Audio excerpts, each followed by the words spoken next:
be starting the recording. Okay. So hopefully you got that message that popped up on your screen letting you know, and hopefully you all stay, even though the recording has been started. So the next session that we're going to be talking about is Ethics Bowl in the classroom, getting into detail. And as John and the folks in the committee have put the program together, it fits in perfectly and flows nicely from the conversation that we were just having about how we interact with students and what we want them to take away from their experiences with the Ethics Bowl, both at competitions and in the classroom. And so now we can talk much more directly about what exactly we are doing in the classroom and different ways that we can try to integrate the Ethics Bowl into classroom teaching. And so conversations in thinking about this section of the workshop, it really struck me that there's really two questions here that we could be asking. And I think this is going to, I hope this is going to lead to a really fruitful conversation for each of the two questions. One of the ways that we might take the phrase integrating the Ethics Bowl into classroom teaching is to think of it as asking really specifically, what are the different ways that we can use the Ethics Bowl to teach ethics? And as I'm sure most of you know, there's lots of different types of ethics courses, right? So we could have moral theory classes, we could have applied ethics courses, we could have contemporary moral issues courses, we could have more public policy based or political philosophy based courses where we're using Ethics Bowl cases to focus on those sorts of issues. So there's lots of different ways in which we could use the Ethics Bowl within classroom teaching.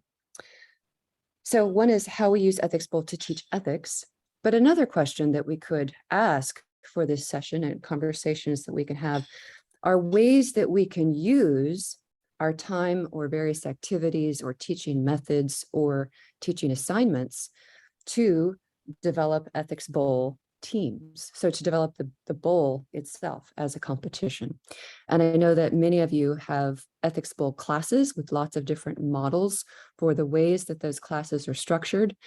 And so we can also have a really fantastic conversation about what some of those models look like, why people have structured their classes in the way that they've done, essentially what values we're trying to instill in students, what particular strategies we use, what particular outcomes we're pursuing in our courses, how we might assess their learning. And so let's just open it up. I'm interested in hearing first questions about ways to teach Ethics Bowl, using Ethics Bowl to teach ethics. Just a quick show of hands for folks who would really like to focus on those sorts of issues for this session.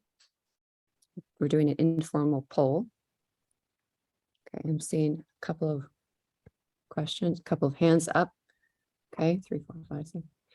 And then folks who would really like to focus more on questions surrounding ways to use class time, activities, writing projects, etc., to develop Ethics Bowl teams for the purposes of competitions. Okay, so this is what I was expecting actually, is that there might be a rather even division for folks who are really interested in one topic rather than another. And I think they'll end up being mutually beneficial topics to explore. So let's go ahead and start with the first then. And if we need to break out into separate groups, if you guys want to focus on particular, if you want to go into separate breakout rooms to talk about each one of these, we certainly can do so. But I think there would be a lot of value staying together as one group and really approaching these pedagogical questions and the questions of thinking about team preparation together. We might get some really interesting insights from each of those two different foci. So let's go ahead and start with thinking about ways that we can use the Ethics Bowl to teach ethics. I know some of you who had raised your hands for that topic area might have some particular ethics classes in mind. So maybe before you begin, tell us the sort of class you're thinking of, whether it's a moral theory class, applied ethics class, contemporary moral issues class, and then maybe to explain a little bit how you use that within your class. I think it will give some good insights and tips for others.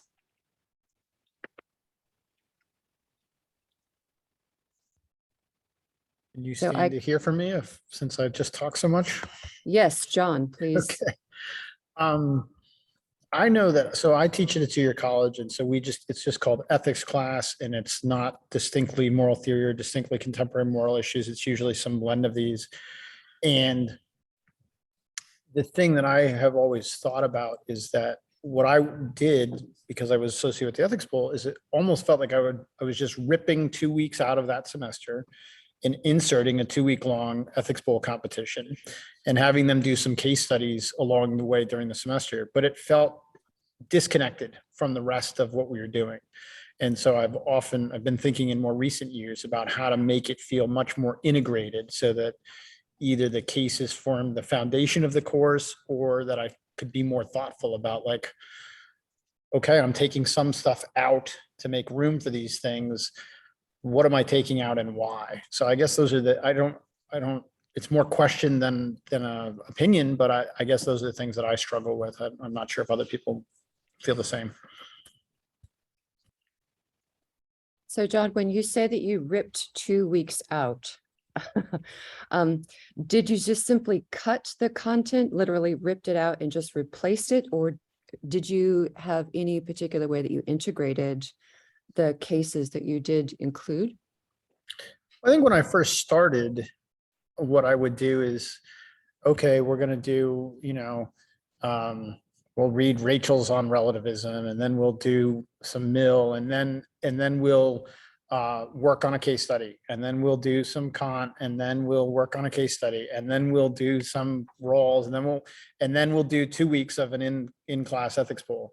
And it felt like it was just that it was like students were just like moving back and forth between two things instead of really seeing how they integrate with each other well. I think I've gotten better. I'd like to think over the years of one of the things I do now is that if I'm starting by talking about consequentialism, we will look at some cases that I think lend themselves to a consequentialist analysis. So it's more woven together consciously. And for those that don't know, that you can get an archive of all of the cases, and you can sort of cobble them together. So on the API website, they're PDFs, but I'll look for and then put the link in the chat at IIT's library. They have a whole archive, and it's actually searchable.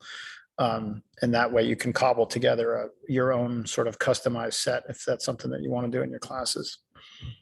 So John, just to make sure that I've got the model clearly that at least you're using now, it sounds like what you're doing is you're taking particular cases that lend themselves well to demonstrating a particular moral theory, and then walking the students through how to apply it well using a particular case right after you've studied that theory. So there's particular cases that really help students see how to use a moral theory. Is that? That's right. And I've also sort of over time, I know, Ron, you're at Santa Fe, so another 2 year.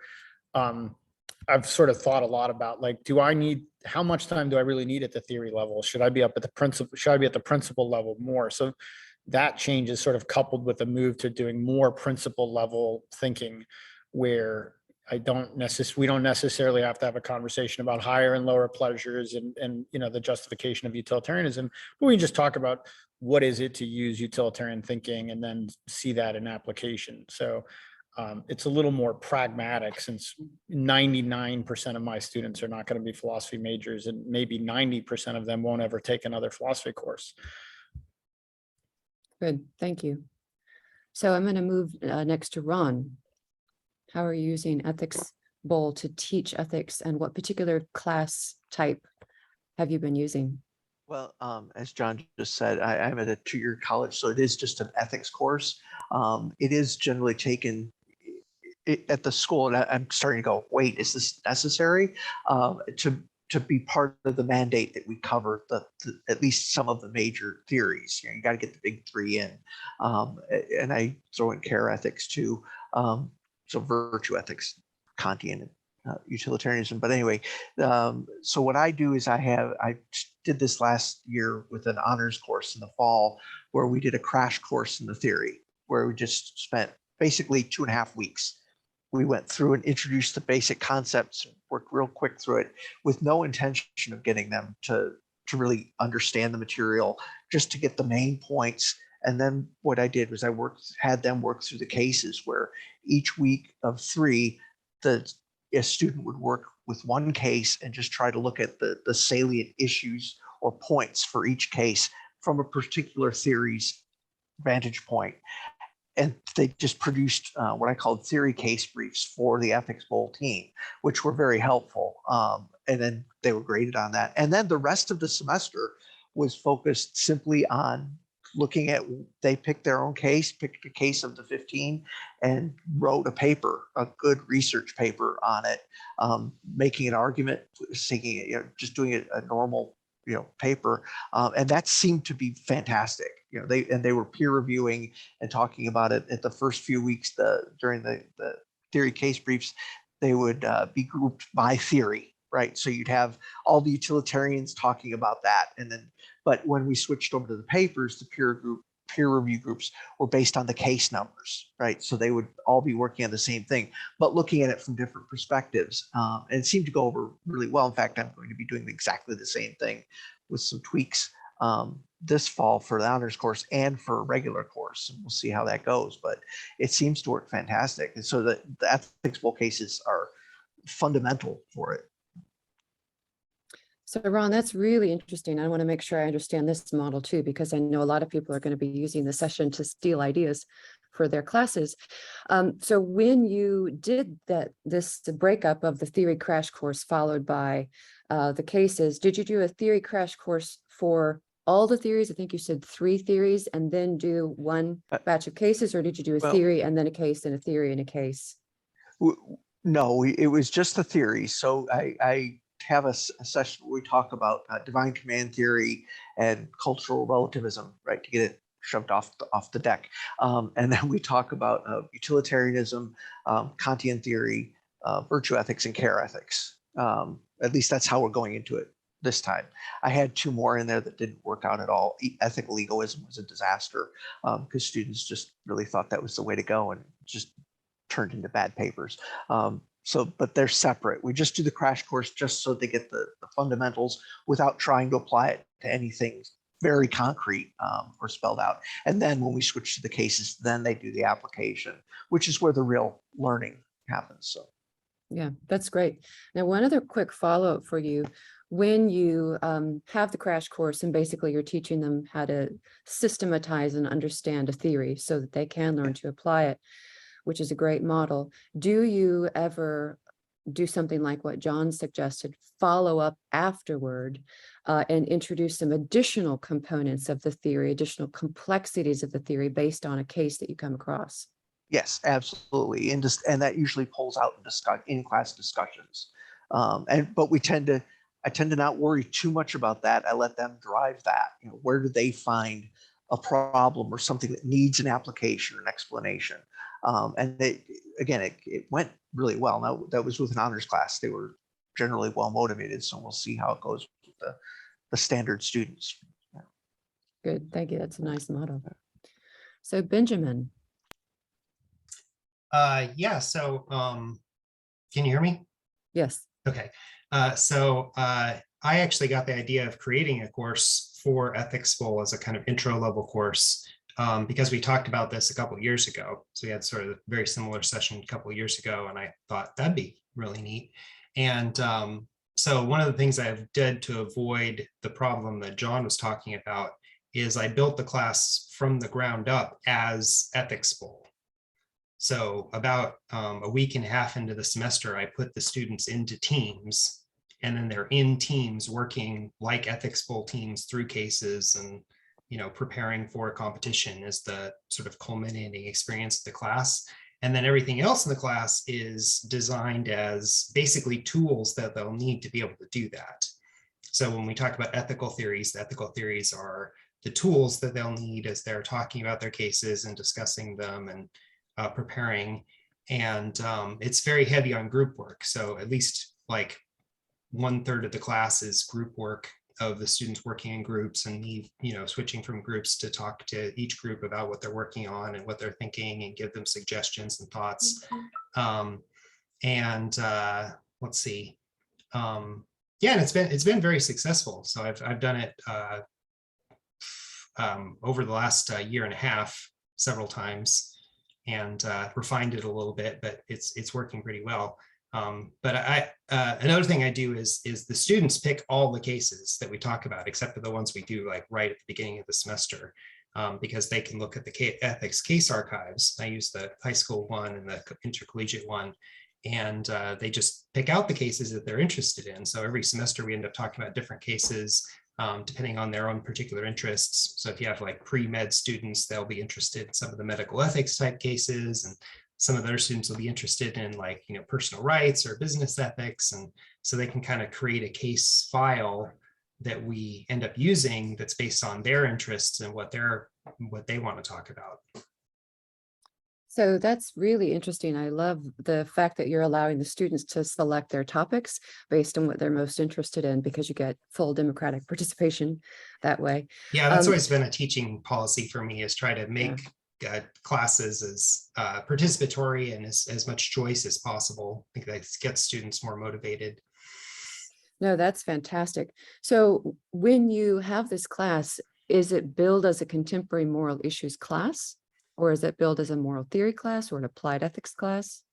The new name for it, so I had to build it on the old contemporary moral problems shell originally. But the new name for it is everyday ethics. And basically what I tell them is that what we're doing is we're doing ethics and thinking about how ethics can be something that you would use in your everyday life and everyday problems that you would face, and the kinds of issues that we face as a society and as individuals. So the name is Everyday Ethics. Yeah, that's a great title. And the reason I'm sort of pressing you to find out more about the categorization of the class is because I know for a lot of people, they might have a contemporary moral issues course or something that fits into general education. So knowing how the class is billed, titled, and sort of pushed to drive students into it is really valuable. And this is an interesting model. Yeah, that's why I took the contemporary moral problems class. That was what I adapted to create this class. Yeah, very nice model. Thank you. Larry. I think your volume might be off. It was. I had to find the button. Yeah, this is something I go back and forth on, is this question of bringing moral theory into discussing ethics bowl. So the way I do it is we have a class that's just called Ethics Bowl. And the whole class is based on working through the 15 cases. And the first day of the class, I give them what I called it the blue plate special on ethical theories. And I run them through utilitarianism and Kant and the golden rule and so on. But then I say, and I feel this way, that we don't want to base our views of any of these cases on an ethical theory, because this is something I took away from my study of Rawls and his move from the theory of justice, which was Kantian, to his political liberalism, when he realized that if his theory of justice is based on Kant, then if you don't believe Kant, you're not interested in the theory anymore. And so you want to me, I want to pitch these cases in a way that doesn't requires as little ethical theory, if any at all, as possible. And the other thing that I keep in mind that seems relevant to me here is that a large number of the judges are not in philosophy and not familiar with ethical theories, and are not going to be thinking of these cases in those terms. And so, and I teach political philosophy classes where we do Hobbes and Locke and Plato and Aristotle, and we don't do any cases, and I don't try to sort of bring them down to the earth when I'm teaching that class. And it's kind of funny and a bit schizophrenic, I have to admit, in Ethics Bowl to sort of go the opposite way with it. But I do think it's important that our presentation of any case be not based on a particular, that you have to be a consequentialist. And so we're using utilitarianism here, or we're using Kant here, or whatever. I really try to stay away from that unless it's a case that clearly can't be talked about any other way. So yeah, Larry, I think you're exactly right to do so, because the cases themselves are complex. And one thing I've always been so impressed with the case writers is that they write them in such a way that there's no obvious answer, and that they include so many different perspectives in the cases to complexify the issues. I've always been frankly, I don't think I could be a case writer. It just seems a really impressive job to me. But one thing I'm wondering is when you're talking about your classes that you're teaching for ethics and then the moral political or the political philosophy classes you're teaching, have you thought about incorporating ethics bowl cases into some of those classes as well? And if not, why? Well, I've thought about it. And I do introduce a lot of contemporary stuff in my political philosophy class. So for example, last semester in the spring, I taught political philosophy, and we did the last part of the class on the basic income question. And so rather than doing a whole bunch of cases, I try to focus on issues within the theory classes and make the theory relevant to the issues that are sort of, but when I'm thinking in those terms, I'm thinking like I'm thinking when I'm reading philosophy and public affairs or economics and philosophy, and I'm sort of in that frame of mind myself, and I want to get the students also to sort of share that frame of mind for doing that kind of work. And so, yeah, it's true. I feel a bit schizophrenic. And again, with the ethics bowl, I have a group of students, many of whom are not philosophy majors, and I'm not trying to sort of substitute for that. And I don't care that much that they think about utilitarianism or Kant or those kinds of things. And so the whole formats are so different that it's made me schizophrenic, and I'd welcome any solution to my schizophrenia here. But that's sort of where I am and why at the moment. Alex, I see some comments you have. Do you want to jump in? Well, I was just going to say that like there's always a question about direction of fit, right? Whether you want the class to be about ethics bowl as a method or the class to be about ethics bowl like as a set of cases. But both the IEB archive and the high school ethics bowl archive are now getting to the point where the cases are so numerous and diverse that you can almost integrate them with just about anything you would like to teach, whether that's in a standard, 100 or 200 level philosophy course, or whether that's something, more broadly across the disciplines, and not just in the humanities either, right? You might think something obvious, right? Like teaching a bioethics component in a pre-professional class, or teaching, a public policy course with a sort of applied ethics-y kind of component. But this also applies to things like history, art history, right? Like things like that. At the high school level, we're doing some experimentation in sort of social studies and English courses, but like you could easily imagine generalizing this to, sort of the early years of undergraduate general education too, right? Which for many of us, those might be the majority of the students we see, right? A large portion of the students that we see and teach aren't going to become professional philosophers, right? So thinking about, integrating ethics bowl cases and methods with themes, even texts that are already occurring in your classrooms, right? Truly drawing a kind of portable connection between the skill and like the method of analysis the students can take with them, regardless of the fact that they're not going to become professional philosophers. So Ken, do you want to go ahead and just raise your comment to the group? Let's see. I don't know if you've got your. Sure, thank you. If you were talking to this, Ken. Yes. Yeah, my question is, and my school does not use the ethics bowl yet, so we're still kind of pulling things together and investigating. But something that we've had in both our theory and issues courses and applied courses is the idea of using familiarity with the major ethical theories to frame it, to address issues and lens them that way, and then in the end to look at the various ways the theories actually succeed or fail to whatever degree to address certain things, and then try to put together a composite better answer in the end that lacks hopefully the limitations of any one theoretical approach. Because I see the point of not wanting to be penned in by a theory and trying to stay true to it. But I'm wondering, because I'm speaking with no familiarity at all with the practice of ethics bowl training and competitions, if this might be a way to actually at least seed the ground for more comprehensive and sophisticated approaching of the cases. So thank you. Good. So Ben's got a great comment here, and Ben, you just want to go ahead and jump in?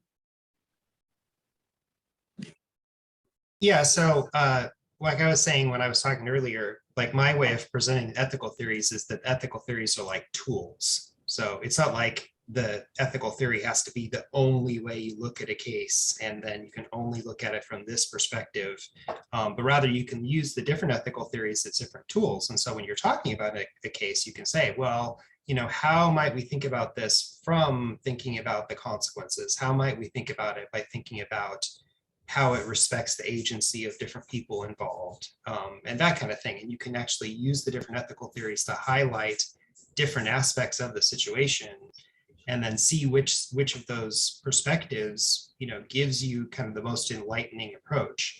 And we found that very useful, like in our ethics bowl team, as a way of you know, analyzing cases and also being able to present them.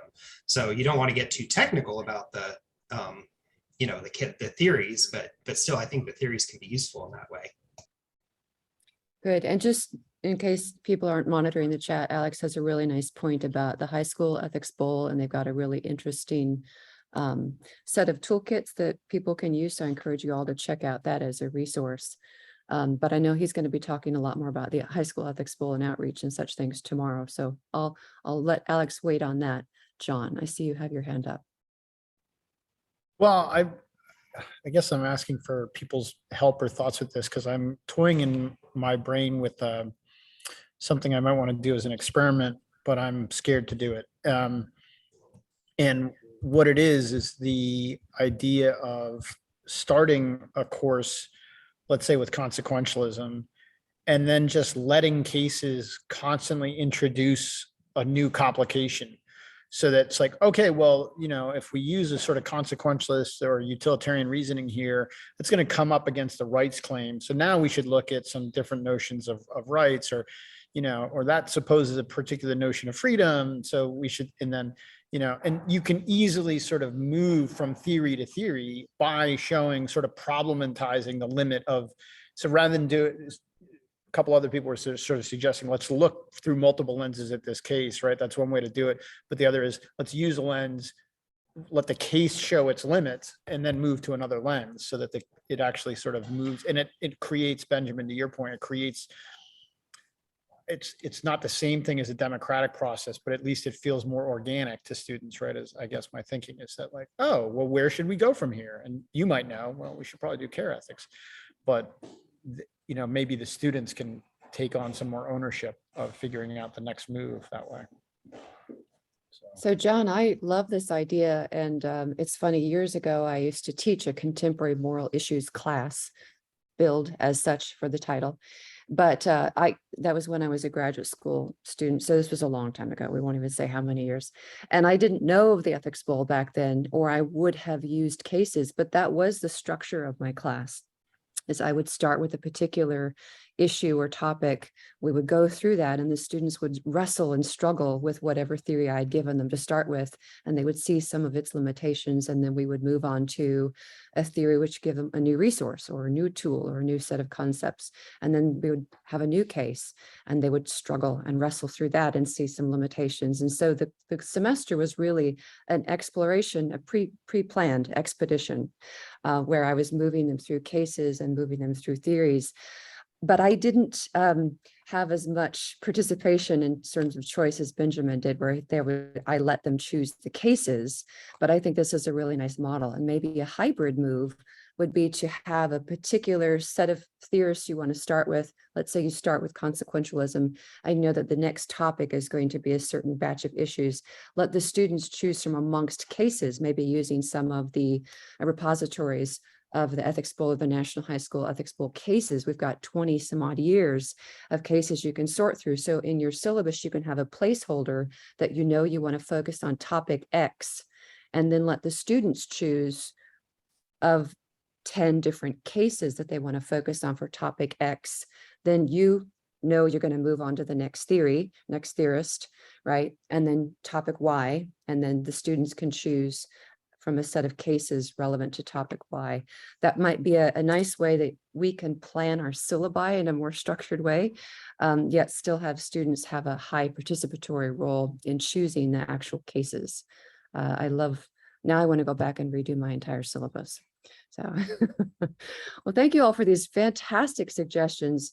I know that some of you are waiting with much anticipation for the other half of our topic, but before we get there, I also wanted just to mention something about Gen Ed. And as some of you know, I am responsible for general education for ethical reason and ethical responsibility on the University of Mississippi campus. And so I'm always thinking in the back of my head about Gen Ed. And so one of the things that I've really been pushing for the Gen Ed program is thinking about ways to integrate Ethics Bowl throughout all of Gen Ed itself, not just within ethics classes, moral theory courses, applied ethics courses, but introducing cases more broadly. So trying to get Ethics Bowl cases into the engineering courses, trying to get Ethics Bowl case, not where I'm teaching them or an ethicist is teaching them, but where they're using them. And there's a lot of other disciplines and fields where they already have their own collection of cases produced by their national organization. So the National Organization for Engineers already has a collection of cases they use, but they're not as nuanced. And frankly, they're not as deeply problematic as some of the cases that have been produced for the Ethics Bowl over the years. And so that's really one of my goals for teaching ethics, not within a specific class, but programmatically across Gen Ed, across the curriculum, and across students for years. So I know this is a side note for this particular session, but if any of you have special interests in general education, let me know, because I would love to just sit and talk and brainstorm with folks about general education, methods, problems, ways to integrate, etc. So I want to be respectful of the folks who really would like to talk about ways to use Ethics Bowl and use classes and the integration of Ethics Bowl within courses to focus on team development. So let's go ahead and move to that second foci for our session. So for those of you who are really interested in this, and probably isn't an exclusive group, what are some ways that you've structured your time, you've structured particular activities, maybe particular writing projects? How do you use class time to help support the development of the Ethics Bowl as teams or Ethics Bowl as a competition?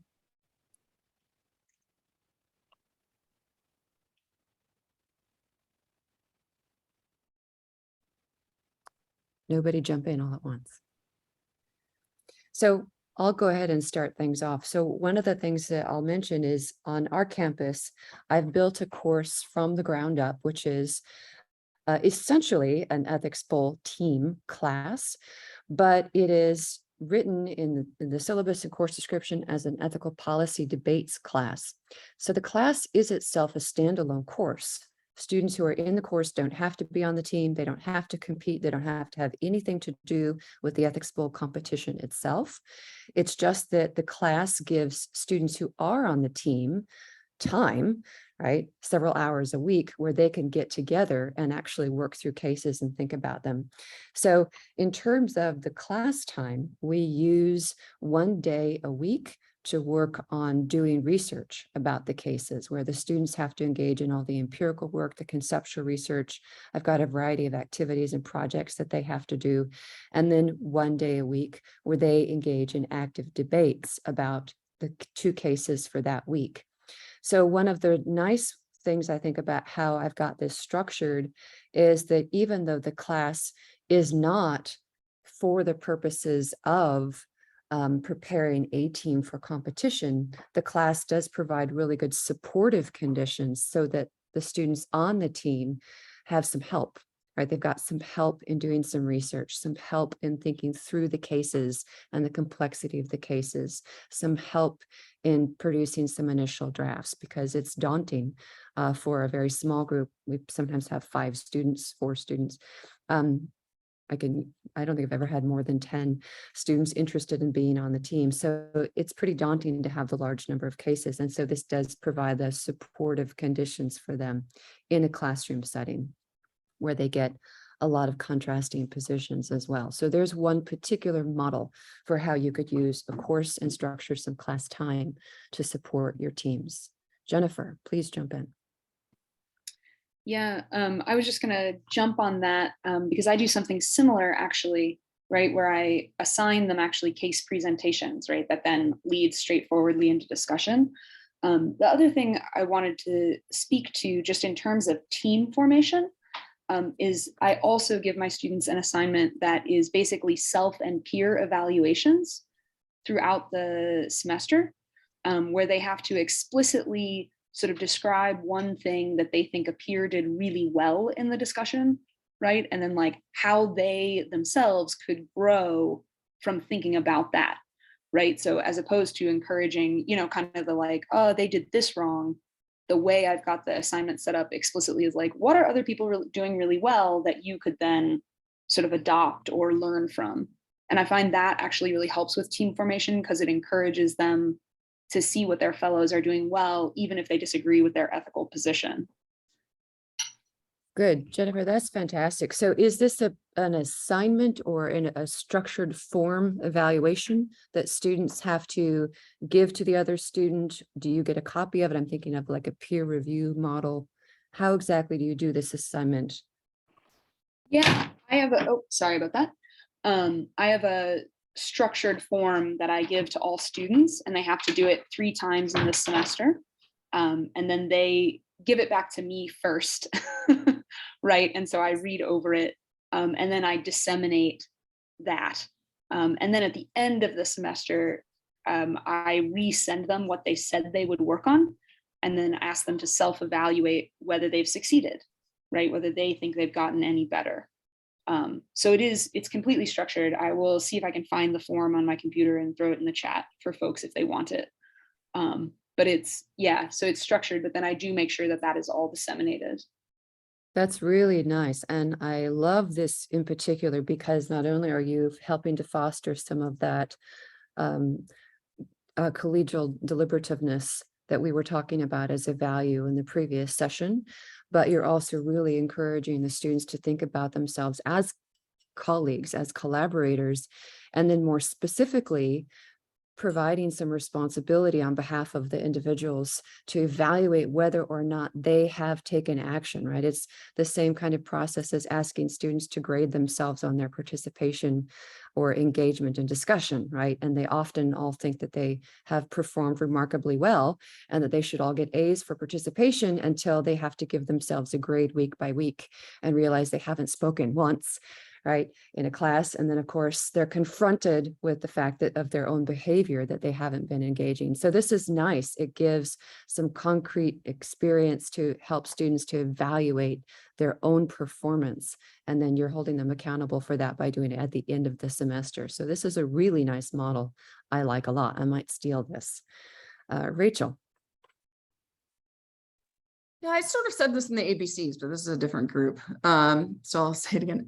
So it's hard to dedicate a class to the ethics bowl because then you're making this commitment to have that as part of your teaching load. And you might think, maybe this isn't a course that I want to be teaching all the time when my research interests are over here. So that's like a challenge to making ethics bowl a course that you teach. but so often we do ethics bowl associated with like our 4910, which is readings and research.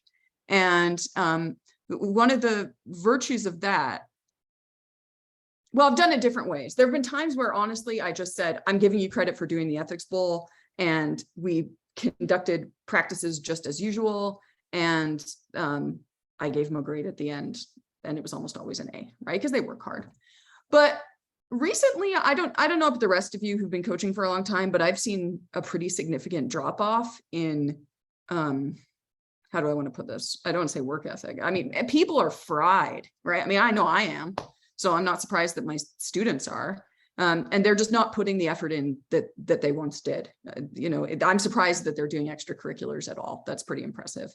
But what I'm finding is that they'll kind of chat about things at practice, and really put their cases together just like a couple of days before the tournament. And so one thing, which is really awful, and then their performance in the bowls has reflected that. But so one really good thing about doing like some sort of directed readings and research is that you can have something on your learning management system associated with that. So when I've done this in the past, I've had, you have to have enough students to populate it, right? Like I've got one person signed up for it in the fall, so I don't know if I actually want to follow through with the whole thing or what, but in any event. So like I have assignments that are set up as discussions. And what I do is I carve it up based on how I would do an outline for a case, how I would teach my students to do an outline for a case. So, minus the introduction and conclusion. So if you're going to be using a main ethical theory, what is the main ethical theory you're going to use? Explain it. And I set them up as discussions and then require the students not only to do the discussion for their case, but also to check in with others, to comment on the individual portions for other people's cases. And then I have them do a section on what do you think are the most compelling arguments for the other side? Okay, discussion, people have to respond to that. How would you respond to the most compelling arguments for the other side? And then people have to respond to that. And so the virtue of that is that the students, it's early in the process. So the students actually have to do the work early in the process. And then they can just take what they've done in Canvas and then make it their case. And then there's also some criteria to use for grading, because I'm sure we've also all seen or something to grade rather than just like at the end saying, yep, you participated, here's your A. I'm sure we've all seen that there are sometimes students that just free ride. And so this is a way they can't really do that if they have to be participating all semester on the LMS. So. Great. That's fantastic. And you raise a really nice point about if you do have class time devoted to ethics bowl development of a team or ethics bowl as a competition, how do you grade it as the class? And so this is a nice model. There's something really clear to grade. Here's an argument. Here's how you'd respond and evaluate it. And then you can evaluate both the initial presentation and the response of the evaluation. Something that I've done in my particular class is they have to do an ethical policy presentation. So if they are not on the team, they're required to do presentations at the end of the semester with a full-blown PowerPoint and everything else. And I tell them that depending on the cases that semester, I'll invite anyone on campus. I even may invite administrators. One year we had the case on using, I forget the particular title of the case, but it was about using systems for academic administrators to track students. And so I invited some administrators who were in IT. And then I also invited several of the associate deans to come in and see some of those student presentations. So it was a really interesting way to up the quality of the competition in terms of upping the audience. And it was also really instructive for some of the administrators too, to see those student presentations and hear about the cases. So you can have the presentations themselves be graded. You could do a model for the assignment development, which is really early in the semester and forces the students to prep better. And then I also assign them a grade for particular assignments to do research as they go through the semester. So they have to produce certain research pieces for cases, and then I grade that work. And then I also grade their actual participation in our class debates. So, and I've got a rubric for this, but it's based on how much time they're participating in the actual presentation of the cases, how much they're participating in the group discussion. So even if they're not actively presenting in the class debate, if they're even over there huddling with their teammates and helping say, oh, remember we researched this last week, and remember this is from the assignment we did. If I even see that, they get rewarded for points because they are participating in the debate itself. So I think there's some really nice models for how you can, as you're putting it, build the work in earlier in the semester so that we get the case prep, and then also some really nice models for how you've got some work that you can grade when you've got a full class that you can devote to it, or even just some time or specific activities that you can devote to developing ethics bowl team students. Good, really nice. Thank you. Larry. Yes, thanks, Rachel. I've had some of the same problems. I've just had a more difficult time in the last post-COVID getting enough students to buy in to put together a team. And in our case, some of you remember, I've been in this for a while now, we started out just to do the team, and I had a great group that did the team, and we created the class just because I thought, you know, they're doing as much work for this as they do for a class. They ought to get 3 credits for it. So the class was created specifically to give credit to students doing the ethics bowl. But at the same time, we run up against an enrollment thing. So if I don't have enough enrollment in the class, then the dean cancels the class, and now we're back to a team. And I'm always sort of on that line and trying to recruit. And I've really tried, I want to sort of hear more from Deborah, because that's exactly your model of sort of building it through the university. To me, this should be a university thing, but it's not. It's a philosophy thing. And not only that, it's a Larry Udell thing. So, you know, I mean, I'm pushing that, but I want to figure out ways to do that. Anyhow, my question, though, is this, just in terms of putting it together. And I'm still trying to figure out how to break up the 15 cases and sort of how to build through a semester going forward. So I've been starting out with 5 cases, and then sort of 5, 5, 5, and then you do the same first 5 again, but in more depth. And so you sort of build, but how do people do it? I think Deborah, or did you mention that you do 2 cases a week? And I'm sort of trying to figure that part out of it too. And I wonder what other people think in terms of how do you break up the cases and prepare the cases going forward, so when you get to the end, you're ready to go. Good, I know so that's a big wonderful. question. No, these are great questions. This is the nuts and bolts, right, of how to make this fit in course programs and academic requirements, and then also just timelines. So I'm hoping that other folks will jump in here with how they break the cases down. But what I do is I use the first couple of weeks before the cases are released to do an ethical theory introduction, so that at least they've got some concepts on the table. Not really a crash course, but just here's some concepts as tools to get them off the ground. And then, because Tuesdays are devoted to our research time, then Thursdays are devoted to our debate time. So we get through 2 cases per week, which means we don't get through all the cases. So since this is an ethical policy debates class, then the students who are on the team at least have got help to get through the majority of the cases. And then the additional cases, the additional 3 or 4 cases that we don't manage to get to, we just work on those as an extracurricular activity outside of class time. But that gives the students a lot of support then, because they've gotten through 14 cases, because I structure it 2 cases a week for 7 weeks. We get through a lot of cases that way. But getting back to the question of how you build this into the university curricula, that's why I build it as an ethical policy debates course, because then it appeals to philosophy students, it appeals to communication students. We have a public policy and leadership program, and it also appeals to students who are minors in English and a lot of other programs, and it fits into general education. So the number of students that we get in that class, typically I've got around 20 students from all over the university, and typically only about 4 of them will be students on the team. And then the other students on the team have been involved in Ethics Bowl previously from other years. So it's a nice way to make sure that you always get your numbers, so the class always runs. And that's why I view it as Ethics Bowl support.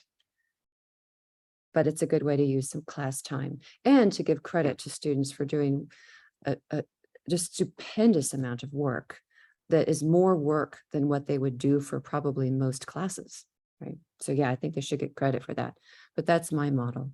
John, I saw that you had your hand up.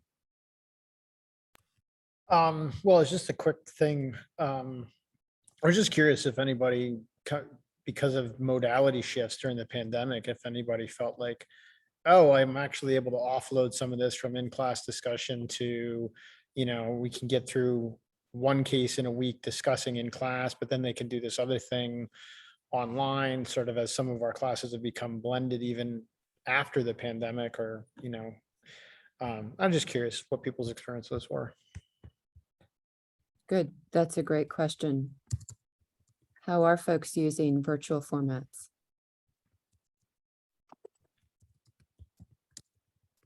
Rachel, please jump in. Yeah, I guess I do. I do that, and that has happened as a result of the pandemic. So I do a discussion every week. I actually honestly don't use ethics bowl cases. I use cases from the Prindle Post, which is another place that you can access lots of ethics cases. I can drop that link. And in full disclosure, I write a bunch of those. So it's convenient for me because I have it like a full inventory in my brain of what I've written. But so what I do is that's their weekly writing assignment every week, is to go in and read a case study. And then I have them engage in a writing assignment or a discussion assignment, using Bloom's taxonomy. So this is how I kind of integrate the theory, their readings. This is how I try to kind of integrate the whole picture, right? So I have them read something for the week that maybe it's a selection from Kant, or better, because I can think of a ready example, a selection from Mill. And then I might have them write on, I'll give them a case study. So I wrote a piece on the fire at Notre Dame and billionaires coming in to try to rebuild Notre Dame. But you could also do it on like the Soylent case, or any of these others that are really consequentialism heavy. And then I have them kind of explain the theory, apply it to the case, and then evaluate. And so they're doing that weekly, where I before would just maybe integrate it at the end. And this is in my social ethics class. So they can do a big ethics bowl debate at the end, but then they also do this online discussion component. And it has all the shortcomings that a typical discussion has. Like some students are like, oh, I love consequentialism. Thanks so much for saying that. And that's their response. So there's always those tricky aspects of trying to make sure that the discussion is actually good. And so I have some grading criteria on the rubric for what a good discussion looks like, a good response looks like, and I have some models that I've used from previous classes, like this is what a good response looks like. No, that's really great. In fact, Rachel, if you wouldn't mind sharing that rubric with everybody, I think that could be a fabulous model. Sure, yeah, I'll try to do a screen grab. Yeah, that would be great. I'm thinking, this is not for the ethical policy debates class, but for a different class for professional ethics. I do a discussion-based model. And now I'm thinking about tweaking the rubric that I use for evaluating those discussions, maybe stealing some components from your rubric too, because the students are not sufficiently well integrating the moral theory in their application of trying to work through those more general cases. They're not ethics bowl cases, they're other cases in professional ethics. But I would love to see your rubric. Oh, sure. Monique. Yeah, so in terms of technical usage, my institution has access to an app called Perusal, which allows you to have live documents for annotation. So you can actually interact with other comments on documents and have discussions, which I found is really interesting for some of my theology and ethics classes. But just having a live document or some kind of chat function, as my professors have used Discord to have different channels so you can have an active conversation with students. I feel like a lot of that allows for the conversation to go and continue outside of the class time. So you are having more interaction between students. And I think that's also an aspect of team building that you can have outside of the classroom. That's a really great point, Monique. Thank you for raising that. And I was going to mention that I use Discord as well, but I've also used Teams and I've also used Zoom, and I've had students use Discord, Teams, or Zoom to collaborate on case prep prior to doing the debates. And so I think that's one way that you can use this virtual component. Although, I'm really loving having things back in person, so I'm trying to move away from virtual quite as much as I had before. But this collaborative online shared document, can you say the name of that program again? Called Perusal. Perusal. Okay, good. Thank you for posting that. I have not heard of that, and I will look it up. Abrielle. Hi. So I just wanted to say, to the point of talking about moral theories, I realize a lot of people have been mentioning the big three moral theories, which I would love to be able to see during this competition, maybe incorporating, even if it's just more nuanced versions of those. There are a wide range of interpretations of those moral theories, and I think that's really important if we were able to incorporate just some of those principles into the discussion and widening the frame of discussion, because students, as we talked about, they do have obviously different interpretations of these big three, but there are people who shared those, and especially with contemporary theories. My mind goes to a lot of feminist theory or moral symbiosis theory. Those sort of things can really be helpful when we're framing our conversations and just kind of broadening the spectrum of theories that we incorporate in principles. So I was wondering if that was something that everyone would agree to, that would be a good idea, or if that's something we should maybe stay away from in our conversations. So I can't speak on that directly. I suppose this should go back to John to answer those sorts of questions and concerns. So John, I'll just let you jump in, and then I'll let you wrap up the session because we're getting close to 2 o'clock. And I know we all need a restroom break. Oh, boy. So way to turn the tables, because I was privately messaging Deborah, please make sure we end on time. And now I have to do that. Abrielle, I think, your comment speaks actually two related things. One is about integrating it into classes and trying to get, beyond the big three, or to work on nuance in our teaching. And so there's that element. It's difficult when you talk about it in the competitive situation, because there's nothing, in a lot of ways, we're actually trying to de-emphasize over reliance on theory, right? And so it's hard to square that with like, do less theory, but also more of it, but it is striking that balance. And I think, though, in the previous session, I was talking about like coaches issues versus rules issues. And I think that is something that is to some extent can be thought of as a coaching issue, which is, getting students to think from a wide range of ethical lenses, but also that's a way in commentaries, in response to commentaries, to deepen the conversation, to say like, yeah, you've come up with a good analysis, but actually there's a, kind of more sophisticated or more nuanced way of using that theory that might actually get us to a different result. So we'll have to think more about if there's structural ways to integrate it, but those are just some thoughts about the coaching aspect and the classroom aspect. Rachel, is that a leftover hand or is that a new hand? I think it's a leftover hand. Okay. But John, you have 1 minute to wrap up the session. Well, then, thank you all very much for coming to the session. Thank you, Deborah. And just a note again, please nobody's done it yet. So please generate some ideas for our open session for the end of tomorrow and put them in the chat. And also just a quick note that I was writing down the various resources that people put in the chat. And so I will integrate that into a wrap-up email after the weekend. From this session, we had these resources that came up, so please check these out, kind of thing. So we'll try to do that as much as is relevant in the various sections. So, all right, well, thanks everyone. This time you have a real break. We'll see you at 2:15 Eastern. So you've got 15-minute break. We're going to leave this